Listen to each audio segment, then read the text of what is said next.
고집불통 바로와 10가지 재앙. 여러분 반갑습니다. 우리는 지난주부터 모세에 대해서 배우고 있는데요. 하나님의 부르심에 이런저런 핑계를 대면서 못한다고 말했던 모세가 있었죠. 그 다음은 어떻게 되었을지 두 번째 얘기를 시작해 보도록 하겠습니다.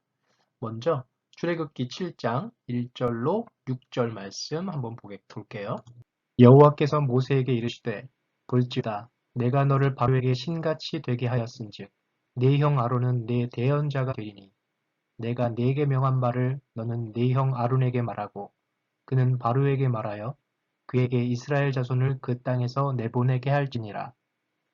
내가 바로의 마음을 완악하게 하고 내 표징과 내 이적을 애굽 땅에서 많이 행할 것이나 바로가 너희 말을 듣지 아니할 터인즉 내가 내 손을 애굽에 뻗쳐 여러 큰 심판을 내리고 내 군대 내 백성 이스라엘 자손을 그 땅에서 인도하여 낼지라. 내가 내 손을 애굽 위에 펴서 이스라엘 자손을 그 땅에서 인도하여 낼 때에야 애굽 사람이 나를 여호와인 줄 알리라 하시매 모세와 아론이 여호와께서 자기들에게 명령하신 대로 행하였더라.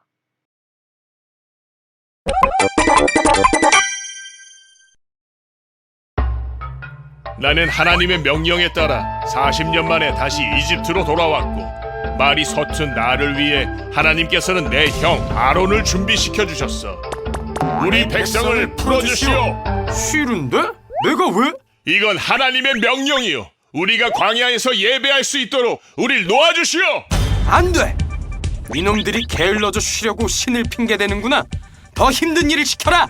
네! 하나님은 애굽 땅에 무서운 재앙을 내릴 겁니다. 하지만 이스라엘은 재앙을 피할 겁니다. 모든 것은 하나님이 하신 겁니다. 바로의 고집 때문에 이집트에는 10가지의 재앙이 내리게 되지. 이 냄새! 으아! 괴로워! 간지러워! 으악! 10번째 재앙은 이때까지의 재앙보다 가장 끔찍할 것이요. 어디 해볼 테면 해봐! 그날 모든 첫째들은 죽임을 당했고 아들아! 우리 애가 죽었어. 안 돼! 바로의 아들도 예외는 아니었지. 그러나 이스라엘 사람들은 하나님의 명령에 따라 문틀에 양의 피를 발라 첫째의 죽임을 면했어. 이날을 유월절이라고 한단다. 어서 이곳을 떠나! 가서 너희 하나님께 예배드려! 그날 약 200만 명의 이스라엘인들이 애굽을 떠나 광야로 향했어. 드디어 출발이다! 이스라엘 백성이 도망했다는 사실이 바로에게 알려지자 바로는 그들을 잡으려고 쫓아갔어. 바로의 추격 뒤에 이스라엘은 홍해 앞에 가로막혔고 하나님은 홍해를 갈라 이스라엘이 걸어서 건너게 하셨어. 하나님 대단해! 이스라엘이 홍해를 다 건넌 후 바로의 군대가 뒤따르자 갈라졌던 바다가 다시 덮쳐 군대 모두를 덮쳐버렸지. 하나님 무서워! 하나님은 이스라엘 백성을 이렇게 놀라운 방법으로 구원하셨단다. 오늘의 주인공 두 사람인데요. 둘 다 고집쟁이입니다. 첫 번째 고집쟁이는 모세죠. 하나님의 계속되는 설득에도 몇 차례나 거절하던 고집쟁이 모세. 하지만 모세는 곧 하나님께 항복하고 하나님의 뜻에 따르기로 했다. 그런데 이 모세보다 더 고집쟁이가 오늘 등장하고 있어요. 그는 파라오였습니다. 내 백성을 보내라 하고 명령하신 하나님 앞에서 계속해서 안 된다, 절대로 싫다 이렇게 말하고 있는 파라오였죠. 세상에 많은 고집쟁이를 봅니다. 어떤 사람은 끝까지 고집 부려서 성공하는 경우도 간혹 있지만 대부분은 안 좋은 결과를 맞이할 때가 많은데요. 고집을 부리는 이유는 뭘까요? 남의 이야기는 듣지 않고 자기 고집만 부리는 사람들의 경우에 자기애가 강한 사람이 많다고 합니다. 자기 확신, 자존심, 이기심 이런 마음들이 고집쟁이를 만드는 거죠. 자기 확신은 자기가 다 맞다 이렇게 생각하는 거고요. 자존심이 세다는 것은 자기 체면이 구겨지는 것을 조금도 참지 못하는 겁니다. 그리고 마지막으로 이기심. 상대방은 손해보든지 말든지 자기가 원하는 것만 요구하는 사람을 말합니다.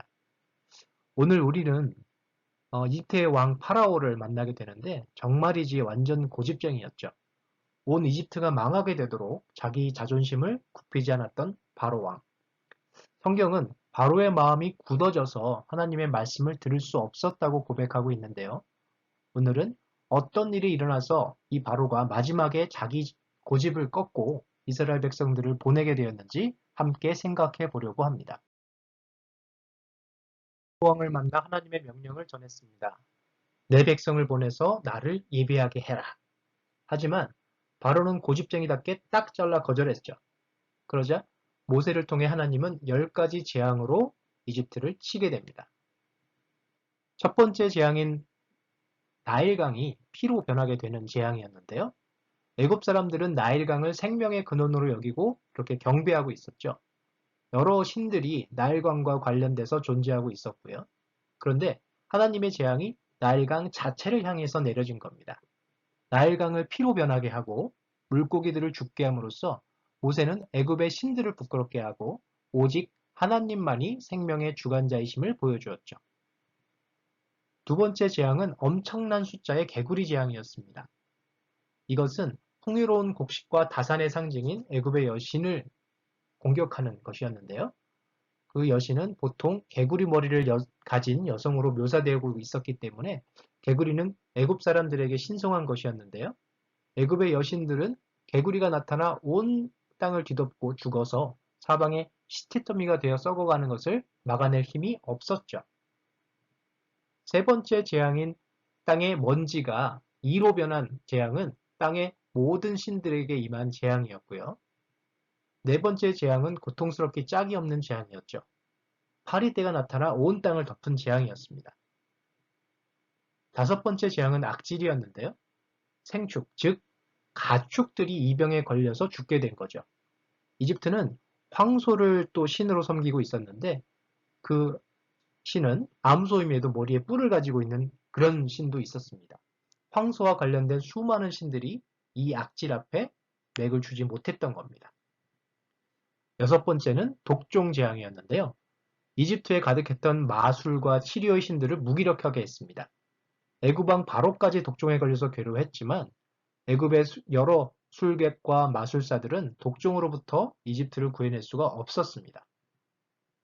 일곱 번째 재앙인 우박재앙, 그리고 여덟 번째 재앙인 메뚜기 재앙은 곡물, 식물들을 다 파괴했습니다. 이집트에는 날씨를 주관하는 신들이 많았는데요. 이런 신들도 아무런 힘을 쓰지 못했죠. 우박으로 애굽의 모든 작물이 피해를 당하게 됐는데도 애굽왕 바로는 그 뜻을 굽히지 않았습니다. 자기가 의지하는 모든 신이 지고 있는데 말이죠. 애굽왕 파라오는 어쩌면 자신의 신인 라라고 하는 태양신에게 간절히 빌었을 겁니다. 자기 스스로가 태양의 아들이라고 여겼고요. 신격화한다는 것을 다 알고 있었을 텐데 말이죠. 하지만 하나님은 이번에는 태양이 빛을 잃게 만들었습니다. 흑암의 재앙은 애굽 최고의 신인 태양신을 라조차도 아무것도 아니라는 것을 보여주는 사건이었죠. 하나님은 이제 마지막 재앙을 준비하고 계셨습니다. 바로 애굽의 모든 장자, 첫 번째 아이를 죽게 하는 일이었습니다. 하지만 이스라엘 백성에게는 피할 방법을 미리 알려주셨죠. 문설주에 양의 피를 바르면 죽음이 그 집에 들어가지 않겠다고 하는 것이었습니다. 그리고 이날을 기념해서 첫 번째 유월절이 생기게 되죠. 바로는 모세의 말을 믿지 않았지만 정말로 바로의 아들부터 가장 미천한 자의 아들까지 첫 번째 아들이 모두 죽임을 당했던 것입니다. 스스로를 신성한 통치자로 여겼고 내가 곧 신이다 라고 생각했지만 자기 아들의 죽음도 막지 못하는 사람일 뿐이었습니다. 여러분, 하나님은 왜 이렇게 엄청난 재앙을 이집트에 보내신 것일까요? 그 이유를 성경에서 잘 말해주고 있습니다. 첫 번째는 이스라엘 백성을 이집트로부터 구하기 위해서였고요. 두 번째는 여호와가 누군데 내가 그 말을 듣고 이스라엘 백성을 보내겠냐? 라고 물은 바로의 질문에 답해 주시기 위해서였습니다. 그리고 이스라엘 민족에게 여호와의 능력을 알게 하시려고 재앙을 내리셨고요. 마지막으로 온 세상은 애굽 신들에게 속한 것이 아니라 여호와에게 속하였다라는 것을 보여주기 위해서였습니다. 이방 바로는 마지막 사건에서 결국 고꾸라지고 말았습니다. 망신창이가 되고 나서 항복을 선언하고 하나님의 백성들을 내보냈죠. 이스라엘은 이제 하나님의 은혜로 오히려 이집트인들에게 여러 가지 재물들을 얻어서 그 땅을 나오게 되었습니다. 그들은 당장 나와야 했기 때문에 준비도 제대로 할 수가 없었죠. 그래도 이스라엘은 하나님만 의지하고 나왔습니다. 아직도 한 가지 어려움이 남아 있었어요. 이스라엘 백성들을 보내준 바로가 마음이 변한 거죠. 그래서 이스라엘이 거대한 홍해바다 앞까지 탈출해 왔을 때 바로의 전차 부대가 뒤쫓아온 겁니다. 그는 마지막까지 이스라엘을 추격하고자 합니다. 앞에는 홍해바다, 뒤에는 이집트의 전차 부대. 자, 이스라엘 백성은 어떻게 하면 좋을까요? 자, 모든 어려움을 이기고 이제 탈출하게 됐다라고 생각했는데 모두 몰살당할 위기에 처하고 만 거죠. 여러분이라면 어떻게 했을까요? 돌아서서 맨손으로 애국과 싸울까요? 아니면 수영을 해서 바다를 건널까요? 진퇴양난이죠. 사람들은 이제 울며 불며 불평하기 시작합니다. 모세가 결국 우리를 이렇게 끌어냈다가 여기서 죽게 하냐? 차라리 애굽에서 나오지 말걸. 이렇게 얘기합니다. 이때 모세가 하나님께 간구하고요. 이럴 때 또 이런 메시지가 전해집니다. 모세가 백성에게 이르되 너희는 두려워하지 말고 가만히 서서 여호와께서 오늘 너희를 위하여 행하시는 구원을 보라. 너희가 오늘 본 애굽 사람을 영원히 다시 보지 아니하리라. 여호와께서 너희를 위하여 싸우시리니 너희는 가만히 있을지니라. 하나님의 말씀대로 모세는 지팡이를 들고 바다 위에 손을 얹었습니다. 하나님의 불, 또 구름 기둥은 애굽의 군대를 가로막았고 밤새도록 부는 동풍으로 홍해는 보는 것처럼 벽으로 갈라섰습니다. 이제 백성들은 한 걸음 한 걸음 주민만 믿고 바다로 나갔습니다. 백성들이 다 건너자 애굽의 군대가 급히 쫓아왔지만 그 순간 모세는 다시 팔을 펴서 물이 흐르게 했죠. 애굽의 모든 군대는 물에 빠지고 말았습니다. 이스라엘 백성들은 너무나 기뻐하면서 하나님을 찬양했죠. 온 이스라엘이 하나님의 기적을 또 하나님의 능력을 그리고 하나님이 자신들을 구원하시는 그 기적을 본 셈입니다. 여러분, 우리는 오늘 출애굽을 하게 하신 하나님의 뜻이 무엇인지 알아야 하죠. 왜 그들을 구원하셨을까요? 여호와께서 모세에게 이르시되 너는 바로에게 가서 그에게 이르기를 여호와의 말씀에 내 백성을 보내라. 그들이 나를 섬길 것이니라. 이유는 단 하나였습니다. 내 백성이 나를 예배하기 위해서. 오늘 우리도 죄의 노예에서 구원함을 받은 이유는 동일합니다. 하나님께 예배하는 사람이 되도록 우리를 구원하신 거죠. 우리를 하나님과 가까이 하는 사람, 하나님을 섬기는 사람이 되게 하시려고 죽을 수밖에 없는 우리를 구원하신 겁니다. 그러니까 진심으로 하나님을 섬기고 예배하는 우리 중고등부 친구들이 되기를 축복합니다. 하나님은 모든 능력을 동원하셔서 그날 이스라엘을 구원하셨고 오늘 우리도 구원하셨습니다. 6월절 어린 양의 피로 우리는 하나님의 진짜 백성이 된 거죠. 하나님을 사랑하고 섬김으로 진짜 하나님의 백성으로 살아가는 귀한 우리 중고등부 친구들이 되기를 축복합니다.